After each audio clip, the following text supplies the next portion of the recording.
ijoollee Oromoo. Baay'ee namatti tola.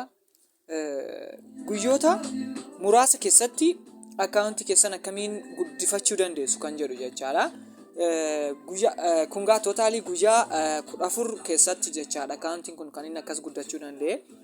Mistirri akkaawuntii kanaa kan akkas aktiivitee guddatu kan godhe maalidha yoo jettanii tokko lamaan isiniif haasa'a jechaadha. YouTube kana subscribe gootanii moo waa'ee TikTokii waa'ee social media garaagaraa kan argattanii abdii guddaan qaba. Akkasuma gabaabaatti gama karaa salphaa akkamitti irra guyyaa irra kan isinitti agarsiisu waan guddaa lamadha jechaadha. Waan guddaan kun lamaan akkamidha? Viewun keenya inni tokkoffaa akkamiin akka guddachuu danda'u, itti aansee immoo namoonni akkamiin follow nu gochuu danda'u kan jedhu jechaadha. Kanaaf yeroo baay'ee akkaawuntiin keenya follow hin qabu. 1000 galuufirree baay'ee rakkisa jechaadha. Kanaaf egaa gamanumaan na hordofaa. Addana kana dhuftu riqicha 3 ishee jirtu kana iddoo profaayilii kana hin cuqaastu jechaadha yeroo tokko cuqaastanii setting and privacy ishee jettu kana cuqaastanii seentu jechaadha.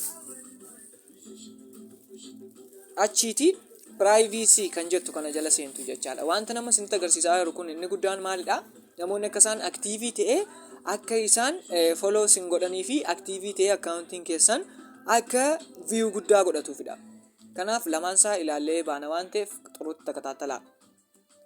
Ni seentuu erga seentanii booda ishii kana jechaadha. Private account kan jettu kana banamee jira yoo ta'e akkasitti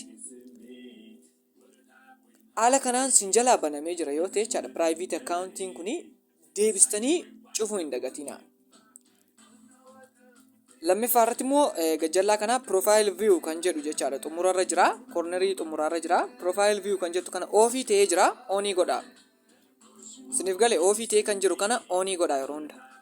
Kana booda gaafi kun bakka kanatti close godhee cufuu akka duraatti deebistu jechaadha. Argitanii haala kanaan taa'uu qaba. Bantanii jirtu taanaan private account kan jedhu kana nam tokko isin argachuu hin danda'u. Isiniif galee tootaalii maal ta'a qollofamee ta'a jechaadha. Qulfiitti profaayilii keessan irra ta'a. Nam tokkoyyuu akka hin arganne jechaadha. Argaa jirtu kunoo akka qollofamu barbaadda. Nama kamiyyuu akka hin arganne gochuu barbaaddaas jedha. Okay yoo jette maal ta'a ofii ta'a. Tootaalii amma akkamiin akka ofii ta'e isinitti agarsiisa jechaadha. Argaa jirtu cufeen kee jechaadha mani fakkeenyaa fi dudduuba deebi'ee maal akka inni fidee TikTok irratti isinitti agarsiisa. Ilaala. Private account kan jedhu fidee jechaadha. Cufameera akkaawuntiin kan jedhu. So amma tun akkasiin dhiise akkaawuntii kana akkasiin haala kanaan tun cufee kaa'eeti nam tokkoyyuu follow nan godhu jechaadha. Close ta'eera jechaadha. Kanaaf kana yeroo hundaa maal gootu addoo nama isinitti agarsiise seentaniiti banuun dirqamadha jechaadha. Argitanii haala kanaan banuu qabdu jechaadha. Kanaaf baay'ee namatti tola. Kana sirreeffachuu qabdu ijoollee Oromoo. Kana xumurtanii guyyaa salphaa guyyaa muraasa keessatti akkaawuntiin keessan aktiivii ta'e kun argaa jirtu guyyaa 14 keessatti view guguddaa isiniif ilaalamuu danda'a. Akkasuma laayikii hedduu argachuu dandeessu. Kana jechuun baay'ee salphaadha jechaadha. TikTokii kan inni barbaadu guuttachuu dandeessu guyyaa muraasa keessatti. Yeroo taanu keessattis akkamiin TikTokiin sababa maalii gubata? Yoo maal goone akka inni hin gubanne immoo gochuu dandeenya kan jedhu qabadheen isiniif dhiyaadha. Yoo isinitti tole subscribe godhaa, share waliif godhaa, wal bukkee dhaabannu galatoomaa turtii gaarii.